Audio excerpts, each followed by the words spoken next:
Arthur is a kids' TV show that it's been around since the late 90s and is still on to this day. It's one of the weirdest reality-based shows that sets examples for kids. I grew up with it, and I still watch it on weekday mornings when I don't have school. This story, though, will explain what has soured me from buying other old episodes on tape. I have written the description of the episode a few years back and left it on my computer, and after much thought, I've decided to release it. I wish this tape had survived long enough for me to get some screenshots from it, but alas, the film tore badly, and during repairs, I lost but 5 minutes of the episode. The tape was bought second-hand about a month ago, from my normal second-hand media store, the Corner Store.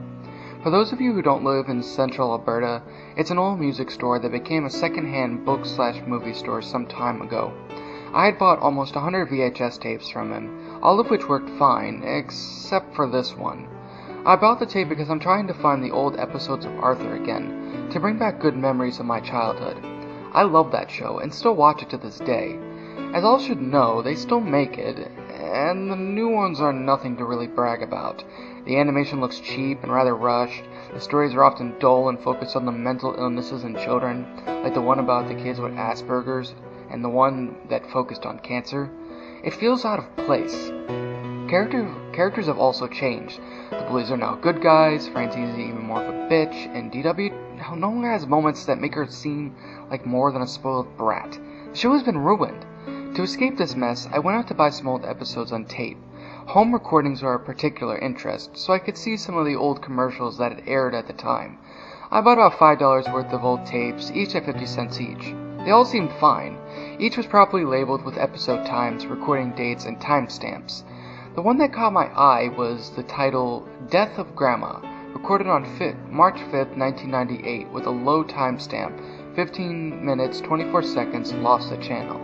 It was an episode I did not know, from an air date that seemed almost, too old to be trusted. I noticed the title card had been written on a patch of whiteout. I decided against scraping it off. Perhaps it was a recording of something in the people's lives. I decided to watch that one first. The beginning was of the opening of Arthur. The theme sounded a bit tinny, probably due to bad recording equipment. The tape had issues that troubled me, mainly the tracking. I just couldn't get it to stop being so jumpy, and it was awkward to watch. I eventually gave up, leaving it to where there was a line of fuzz across the top, and sat down. There was no opening title for the episode. It showed the Elmore City Hospital, something I wasn't very familiar with. The sad music was playing. The only one car in the parking lot was the Reeds. It cut to Arthur and DW in the waiting room. Arthur was reading a Scare Your Pants Off book, while DW pestered him about the story. The volume was bad, making it hard for me to listen to. I'll do my best to try and recreate what they were saying, though it is hard to remember. DW: Why won't you play with me, Arthur? I'm bored. Why are you even here? Arthur: Shut up, DW, I'm trying to read. The parents came down the hall. The mom was crying, and the dad looked shocked. DW ran to them, asking why Arthur was ignoring her. The dad told her to sit down.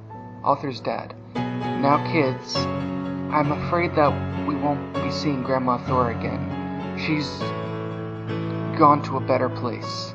He broke into tears. As always, the voice acting was pretty good. Arthur dropped his book in shock and stared. They sat there, unmoving. The tape rippled with static, as the parents' crying looped over and over. It cut to them at home.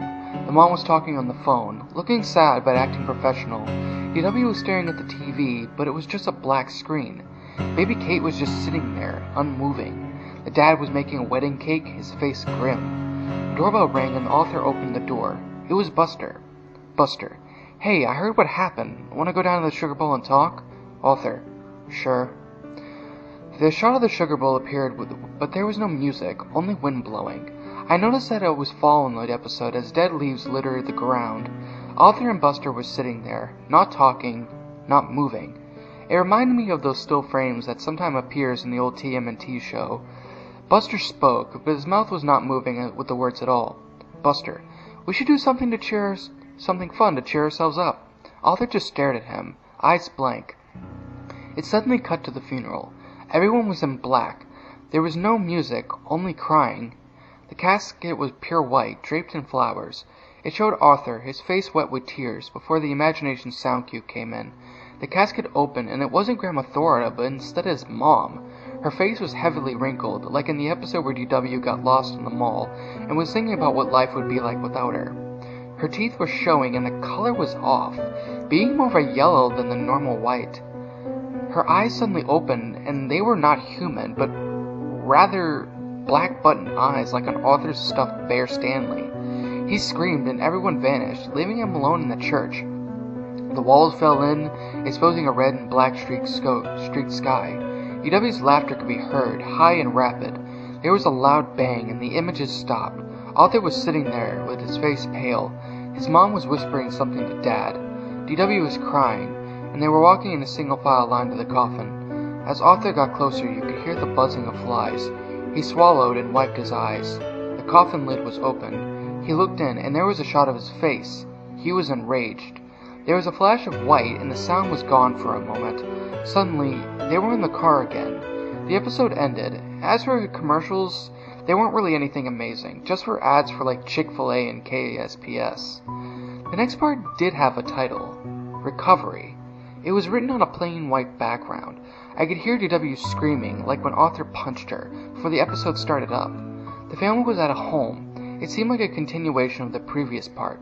DW was in her room, solemnly playing with her dolls. The parents were reminiscing over pictures, and Arthur was in his room. When Pal came in and started barking at him, wanting to play, Arthur got up and kicked the dog.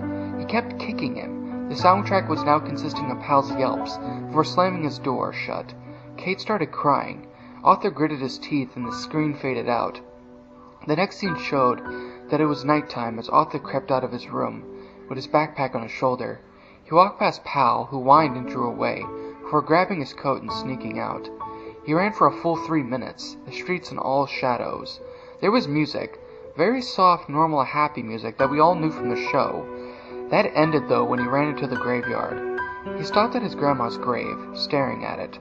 There was an owl hooting sound, and he started digging, crying out in pain as he did. His bare hands were now soon slicked with dark red blood, and he stopped, finding the coffin. He was crying now. The coffin opened, and Arthur was inside it. His eyes were closed, and his glasses were shattered. His family gathered around, staring down and crying. Kate was screaming, and for whatever reason, DW threw Pal in the open grave. Although his body was unmoving, there was still a still of him running. The screen went black, and there was a low sound that rose to a high chatter. It was the Tibbles laughing. The grave started to spin in empty space, opening and sucking the world into it. I could hear DW yelling, "Kate did it!" over and over again, mixed with Pal's cries of pain. Stanley appeared, spiraling down the blackness. His head tore off, and the cartoony organs from the episode when Arthur cut his knee started trailing out from his body. There was a series of loud thuds, and it showed Arthur again sitting there in the sugar bowl. Buster was unmoving on the floor, beside the booth, his eyes gone. The red socket started to stream blood, and Arthur screamed in rage. There were a few white flashes, and it showed him in prison, wearing the black and white clothing that the show always used. His face was covered in scars that they usually showed on bad guys sometimes. His last words were louder than the other speech clips. "Arthur, I killed them all. I beat out Kate's brains and stabbed DW. I killed my dog. My parents ate poison. But I didn't do it. She did it. Thora did it. She made me do it." It went to the credits, and it was normal, cheery music. Stunned, I went to rewind the tape to see what if I saw was real or if it was just a dream. When I tried to rewind the video, the tape seized up, so I took the tape out and opened it up. The film had split an inch from one reel all the way down to a few inches from the other one. Either what I had just witnessed was one of the worst things to ever be associated with a children's cartoon, or I'm just off my nut. I will never know. I remember it pretty well, though, suggesting that it was real. If it was made by some sick person as a joke, I give them a thumbs up for making something that seems so real, like it was actually part of the series. After all, the video had never cut out like it said on the tape, unless it had on it what it was originally recorded. But now that I think of it, since the show always covers real topics, could this have been a real episode that only aired once? They did one with DW's bird dying, but never one on abuse or anything. If it was really a real episode, and I'm honestly hoping that it was, I'm intrigued and I really want to see it again, to prove to myself that I'm not going insane.